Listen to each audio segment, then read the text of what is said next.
Vamos continuar então agora o nosso estudo de O Livro dos Espíritos, capítulo 11, Lei de Justiça, Amor e Caridade.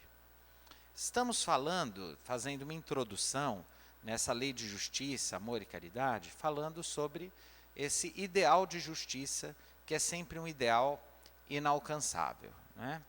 Os romanos dizem que exercer a justiça é viver honestamente, não lesar a ninguém e dar a cada um o que é seu. Olha que interessante. Vamos imaginar que se toda a humanidade se visse pautada por essas bases, né, por essas premissas, não lesar a ninguém, dar a cada um o que é seu, viver honestamente, a gente viveria muito bem. Nós estamos todos um pouco chocados com esses atentados lá na França, né? O fanatismo, né? A intolerância, o fundamentalismo religioso. Isso é compreensível no nosso mundo, né? Por quê? Porque há uma tentativa desesperada, né, de espaço, principalmente para o dogma religioso. É interessante de que maneira a gente lida com a religião. E a doutrina espírita tem que trazer uma proposta nova, senão não adianta nada. Por exemplo, pesquisa recente mostrou que crianças de famílias que não têm religião, em geral, são crianças mais tolerantes, mais generosas, menos preconceituosas e mais amigáveis. Quer dizer, o que a gente está fazendo com a religião? Eu vou repetir. Pesquisas recentes mostram que crianças de famílias que não têm religião demonstram mais tolerância, são mais tolerantes, elas são mais generosas, elas dividem mais o que elas têm, né? Então, assim, se eu levo o meu filho, a minha criança, para uma religião, e eu ensino ela que ela, por ser daquela religião, ela é melhor, e Deus gosta mais dela, já está ferrando tudo. Entendeu? Já não tem nada a ver, né? Se eu faço essa criança acreditar que a religião que ela vai, seja espírita, é a verdade, eu já estou ferrando com tudo, né? Então, o que explica famílias laicas sem religião produzirem crianças mais generosas, tolerantes, etc.? Ou seja, são provavelmente pessoas pautadas em valores que estão acima das diferenças. E, portanto, elas provavelmente são orientadas a compreender que cada um é livre para pensar como quer, que a verdade não existe, que ninguém é superior a ninguém. E isso é maravilhoso. E, curiosamente, é difícil uma religião que vai ensinar isso. Entenderam? Então, tem alguma coisa errada? Tem alguma coisa errada, né? A gente tem que começar por onde? Tem que começar pela capacidade de entender que a verdade é semelhante. O Rubem Alves fala muito isso, né? Que a verdade é como se fosse um grande espelho que caiu, se quebrou, se estilhaçou, ficou em cacos, e aí cada um vem, descobre um caquinho, e a hora que descobre o caquinho, acha que achou a verdade. Quando, na verdade, ele achou um caquinho da verdade, que está longe de ser a verdade inteira, completa, etc. E assim com a gente também, né? Nós somos espíritas. Por quê? Porque a gente acha que as ideias espíritas fazem sentido para a gente. Mas não porque o espiritismo é superior a nada. Agora, a gente tem que lutar para fazer uma experiência religiosa realmente diferente. Diferente daquela que vem sendo feita há milhões, né, que prega verdades absolutas, dogmas, né, regras de granito, de pedra, em que se a pessoa se afastando, ela constrói sentimentos de culpa que são muito prejudiciais à sua realização, né? Então, nós precisamos rever isso. Rever isso no centro espírita, rever isso em casa, né? Nós falamos esses dias sobre isso, né? Acho que foi domingo passado a gente falou sobre isso. O mundo está de tal forma complexo que não há mais receitas. né? Não existe a receita para o casamento perfeito, a receita perfeita para a criação de filhos, a receita perfeita para conviver em família. Não. Nós precisamos ser inteligentes, sensíveis, ter feeling e bom senso para entender que cada filho é de um jeito, que cada casamento funciona de um jeito, que às vezes o que funciona muito bem num casamento, no outro não funciona, que as pessoas podem escolher modelos familiares e de relações diferentes umas das outras e que ninguém é melhor que ninguém. E isso se chama tolerância e que, curiosamente, era uma ideia, uma bandeira de Allan Kardec, tanto que está escrito aqui em cima: trabalho, solidariedade e tolerância. Né? O que é tolerar? Tolerar é saber conviver bem com aquele que pensa diferente da gente e que é diferente da gente.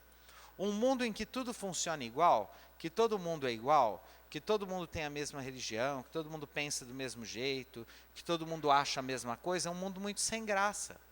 Né? O dia que a gente tiver um mundo em que todo mundo tem os mesmos valores, tudo igual, tudo certinho, nós vamos ver um tédio insuportável. O que é bacana? O que é bom?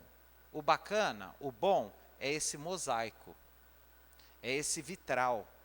É a gente entender que cada um é diferente e que tem direito de ser diferente. E que tem direito de escolher coisas diferentes daquelas que a gente acredita ser as melhores ou as verdadeiras. O dia que a gente aprender tolerância, a respeitar o espaço, o direito que o outro tem de pensar como ele quiser, mas também não adianta tolerar com aquele sorrisinho de superioridade, viu? Tem gente que tolera e fala assim: ai, eu entendo. Um dia você vai entender como eu. Nossa. Você quer matar a pessoa, né? Porque é aquela falsa tolerância. Né? No fundo, você está pensando que você é muito bom, sabe tudo, que a pessoa é um imbecil, que você é superior e que um dia ela vai chegar naquela... Não adianta. Né? Tem que ser tolerância mesmo. Olha, eu sou eu, você é você, que bom se a gente se amar, se não se amar, que bom que a gente não lesa um ao outro, e tem espaço para todo mundo e é possível viver em paz. Né? Esse é o princípio da tolerância. Não precisa de religião para isso, não precisa de filosofia, não precisa nada. Só precisa ter noção. Eu cada vez mais acho que a humanidade está dividida em dois tipos de ser humano: os com noção e os sem noção. Não é? Vocês conhecem gente sem noção? E nunca é nós, né? Sempre outro, né? Então, assim, os com noção e os sem noção. A gente precisa cada vez de lucidez, de noção, né? E aí a gente vai construindo esse jeito de ser. E sem querer, a gente vai construindo um paraíso, né? O que é o paraíso? Esse paraíso é esse lugar em que ninguém enche o saco de ninguém, todo mundo respeita todo mundo e todo mundo procura viver bem, né? O Sartre já dizia: o inferno são os outros, todo mundo que pensa diferente de mim, né? Entre essas leis morais que os espíritos trouxeram e que Allan Kardec codificou, a lei de justiça, amor e caridade começa, né, com essa indagação. Então vamos começar. A questão 873. O sentimento de justiça é natural ou resulta de ideias adquiridas? E aí nesta pergunta a gente consegue entender como era o pensamento predominante na época de Allan Kardec. Como era esse pensamento? Esse pensamento predominante já era maniqueísta, né? Ou uma coisa ou outra, ou sim ou não. Ou há uma essência e o ser humano traz dentro dele, né, uma consciência natural de justiça, ou a gente aprende o que é justo e o que é injusto. Há aqueles que acreditam, né, que o ser humano traz isso na consciência, que é imanente à criatura, e outros acreditam não, que a gente aprende senso de justiça. Os espíritos respondem da seguinte forma: é de tal modo natural que vos revoltais ao pensamento de uma injustiça. O progresso moral desenvolve sem dúvida esse sentimento, mas não o dá. Deus o pôs no coração do homem. Eis porque encontrais frequentemente, entre os homens simples e primitivos, noções mais exatas de justiça do que entre pessoas de muito saber. Bom, como que dá para entender isso? Só dá para entender isso colocando uma lente. Qual lente? A lente da reencarnação. Então, quando o Espírito de verdade responde, é de tal modo natural que o encontrais até em pessoas muito simples, etc. Se a gente não levar em conta a reencarnação, não dá para entender. Porque como entender que uma pessoa sem ilustração, muito simples, analfabeta, tal, vai ter senso de justiça, e uma pessoa douta não tenha?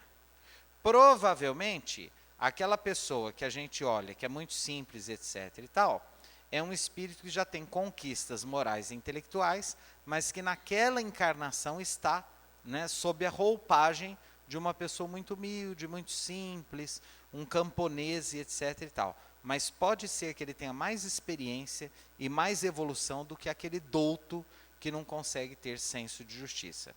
Porque, na verdade, a gente não nasce sabendo o que é justiça. Vamos prestar atenção na resposta. Vos revoltais, né? O progresso moral desenvolve sem dúvida esse sentimento, mas não o dá. Então, veja, sentimento é uma coisa, conhecimento é outra coisa. Então, os espíritos não dizem que o conhecimento da justiça é natural. Eles dizem que o sentimento é natural. Ok? Eu posso sentir que eu tenho uma facilidade para música, mas isso não vai me fazer pegar um instrumento e tocar automaticamente. Ó a diferença. Para que eu domine o instrumento, eu preciso ter aula, eu preciso estudar, eu preciso treinar, eu preciso ter um método, eu preciso fazer o exercício, eu preciso me dedicar. A isso, que a princípio é um sentimento, aos poucos vai se tornar um conhecimento. E esse sentimento, né, às vezes, está até lá nos animais, às vezes. Né? Quando, sei lá, a gente vê esses cientistas, esses biólogos, que fazem experiências, depois até fazem documentários com grupos de chimpanzés, né, de felinos, etc., a gente vê protegendo o mais fraco do grupo. A gente vê até uma coisa meio instintiva aí de harmonia, de equilíbrio, de justiça. Né? Até no bicho tem isso. Então, o que os espíritos estão falando? A gente tem, desde sempre, quando a gente deixa de ser princípio inteligente e passa a ser espírito, a gente já tem o sentimento de justiça. Mas a gente não tem o conhecimento do que seja.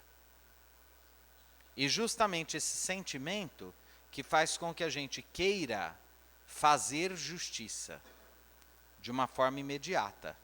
Né? A gente quer fazer justiça.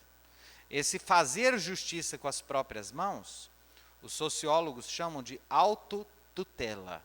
É a característica social das comunidades primitivas. O homem primitivo, ele não tem lei.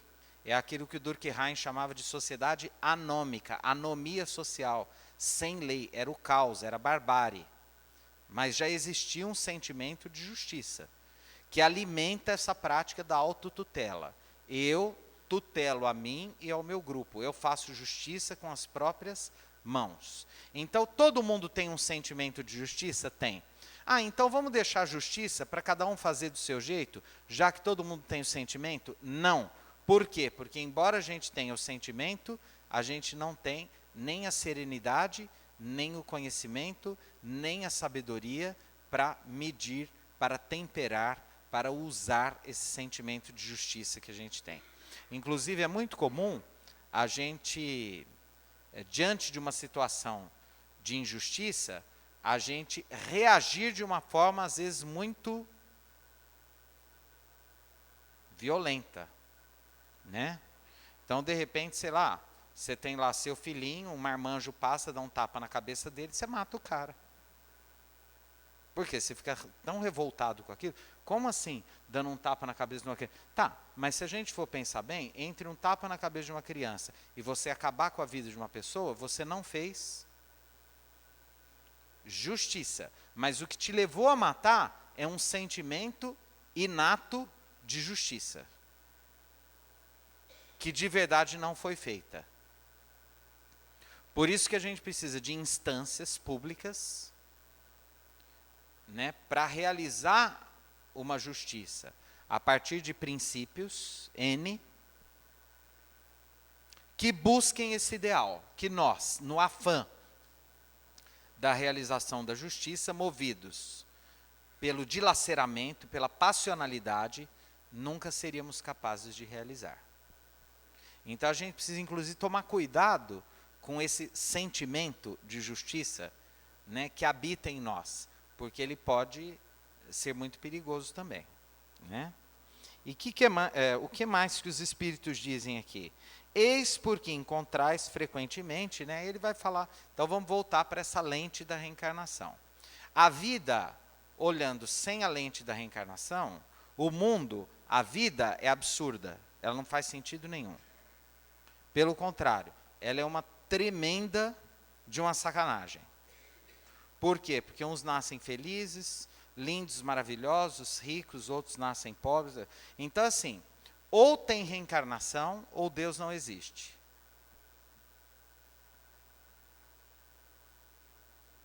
O único jeito de olhar para a vida, o único jeito de olhar para o mundo e dar conta de olhar sem se revoltar, é considerar a reencarnação. Né? As pessoas nascem com o que elas precisam ter para a sua evolução, para o seu crescimento espiritual. E quando a gente nasce, a gente já tem uma história de milênios nas costas, carregando, de provas, de dificuldades, de karmas, de compromissos, muitas vezes de crimes cometidos no passado. E a gente projeta, planeja novas reencarnações, com dificuldades, inibições, problemas, justamente para a gente conseguir, né, eliminar esses compromissos do passado, esses complexos de culpa, e caminhar, né, para um futuro um pouco mais dócil, mais alvissareiro. Usando um exemplo, assim, uma metáfora didática, eu estava conversando com um moço que está estudando engenharia, acho que em São Carlos, não sei, ele está no 3º, 4º ano, mas ele está cheio de dependências, né? E aí eu encontrei, ele estava indo, ele vai prestar de novo a mesma faculdade. Eu falei, mas você já não está estudando lá? Ele falou, tô, mas eu vou prestar de novo, porque se eu passar no vestibular de novo, eu elimino todas as matérias que eu já passei e fico sem nenhuma dependência. É um novo curso. E aí não tem perigo de eu jubilar e etc. Reencarnação é a mesma coisa. É igualzinho.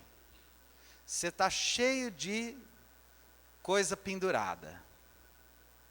Às vezes a gente está enlouquecendo de tanto problema, de tanta encrenca, confusão que a gente arrumou. Se a gente tiver méritos para isso e benfeitores espirituais, às vezes, inclusive, eles dão um jeito de fazer a gente desencarnar até antes. Ó, puxa. Beleza. Pega aquele corpinho novinho em folha, cheirando bebê, aquela pele lisinha, não precisa botox, nada. A melhor cirurgia plástica é a reencarnação. Tem tudo novinho, tal de novo. Começa, novo, eliminar as DPs, começar um outro curso.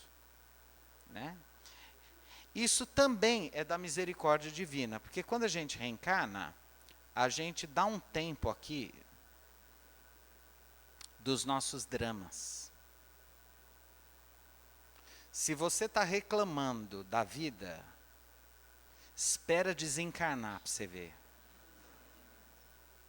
Porque aqui, você não lembra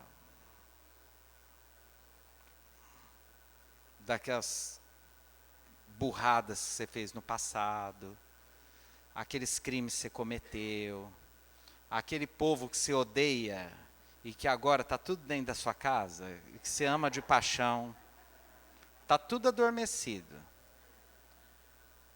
Se está ruim aqui, pede a Deus para viver bastante. Entendeu? Toma direitinho aqui a insulina. Entendeu? Faz químio. Não se entrega, não. A gente tem que viver muito aqui, porque lá o bicho pega. Porque nós vamos retomar a consciência de coisas muito desagradáveis, inclusive. A reencarnação é um bálsamo. A gente esquece, vem para uma outra oportunidade. Reencarnação é igual intercâmbio de adolescentes. Eu fui para a Austrália, fui para Nova Zelândia. E se você reencarnou num lugar desgraçado, pode ter certeza que ainda é melhor do que a região do mundo espiritual que você estava, provavelmente. Então vir para cá é uma beleza. A gente tem que viver muito aqui. Se esforçar para ter uma vida longa, o mais longa possível. Para aproveitar, porque não é fácil. Encarar quem nós somos. Encarar esse passado que provavelmente não é lá muito bom. Também pode não ser também um horror, não é isso. Mas pode ser que seja. E pero que sim, pero que não. Melhor não arriscar, nós vamos ficando aqui. Né? Então, assim, lei de justiça, né? Temos um sentimento, mas ainda não temos o conhecimento. Ok? Por que às vezes uma pessoa muito inteligente não tem tanto conhecimento e às vezes uma pessoa muito simplória demonstra uma sabedoria muito grande? O único jeito de explicar, reencarnação. Aquele que está bam aqui, pode ser muito rico, muito inteligente, às vezes é um espírito ainda muito imaturo, muito bobão ainda. E às vezes aquele que a gente acha que não é nada, é um espírito de uma sabedoria incrível, que se a gente parar para conversar, a gente vai descobrir coisas lindas presentes naquela criatura. Mas a gente só consegue entender isso pela lente da reencarnação. Tá bom? A gente continua no próximo domingo, a questão 874. Ó, começamos, hein? Fizemos a primeira questão hoje, domingo já a segunda questão do capítulo. Que Jesus nos abençoe e nos proteja.